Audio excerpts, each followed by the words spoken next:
Hello friends, welcome to pharma syndrome YouTube channel.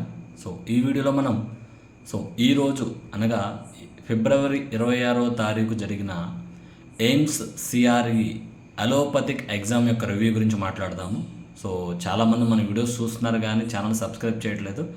ఖచ్చితంగా subscribe చేయండి. అట్లాగే మీ వెల్ విషర్స్ కూడా మన వీడియోస్ షేర్ చేయండి. అట్లాగే అప్డేట్స్ కోసం మన ఛానల్ అయితే ఫాలో చేయండి. సో 26వ తారీఖు ఫిబ్రవరి 2025న ఎయిమ్స్ సిఆర్ఈ నుంచి ఎలోపతిక్ ఫార్మా ఎగ్జామ్ అయితే కండక్ట్ చేయడం జరిగింది. పేపర్ అనేది ఈజీగా ఉంది, యావరేజ్గా ఉందని చెప్పేసి రివ్యూ ఉంది. బట్ హార్డ్గా ఉందని చెప్పేసి అయితే ఎవరు అంటలేదు. బట్ ఫార్మకాలజీ రిలేటెడ్ సబ్జెక్ట్స్ నుంచి ఎక్కువగా క్వశ్చన్స్ రావడం జరిగింది. ఇప్పుడు ఫార్మకాలజీ అంటే ఫార్మకాలజీ రిలేటెడ్ సబ్జెక్ట్స్ అంటే జనరల్గా మనకి అనాటమీ కానీ, ప్యాథోఫిజియాలజీ కానీ, లేకపోతే interlinked subjects like clinical pharmacy కానీ, హాస్పిటల్ ఫార్మసీ కానీ, వీటి నుంచి ఎక్కువగా క్వశ్చన్స్ వస్తున్నట్టయితే మనం గమనించవచ్చు. చాలామంది కూడా అదే చెప్తూ ఉన్నారు.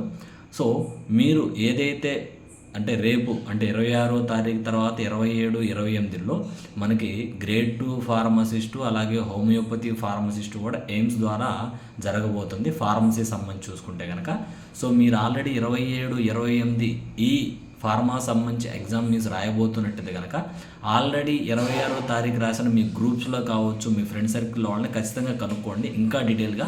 ఎందుకంటే వాళ్ళు ఇంకా మీకు కొంచెం సజెషన్స్ ఇచ్చే అవకాశం ఉంటుంది కాబట్టి వాళ్ళని కాంటాక్ట్ చేయండి. అట్లాగే యూట్యూబ్ ఛానల్స్ కూడా చూడండి. మన ఛానల్తో పాటు అదర్ ఛానల్ కూడా చూడండి, ఆ పేపర్ ఎలా వచ్చింది.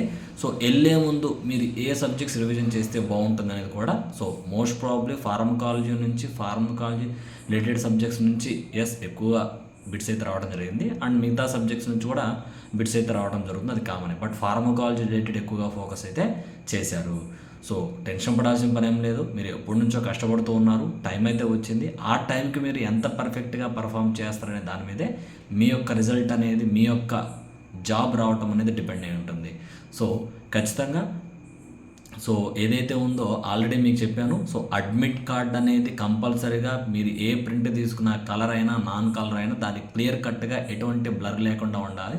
అలాగే ఏదో ఒక ప్రూఫ్ కార్డ్ అనేది మీకు తీసుకెళ్ళాలి. ఆధారా, మీ voter ID, PAN, whatever it may be, రెండు పర్ఫెక్ట్గా తీసుకెళ్ళండి. సింప్లిఫైడ్గా డ్రెస్ వేసుకుని వెళ్ళండి. ఇంకా ఎక్స్ట్రా ఇన్ఫర్మేషన్ అంటే ఆర్నమెంట్స్ కానీ, డీటెయిల్ వాచెస్ కానీ ఏది మీరు తీసుకెళ్ళడానికి ఛాన్స్ లేదు.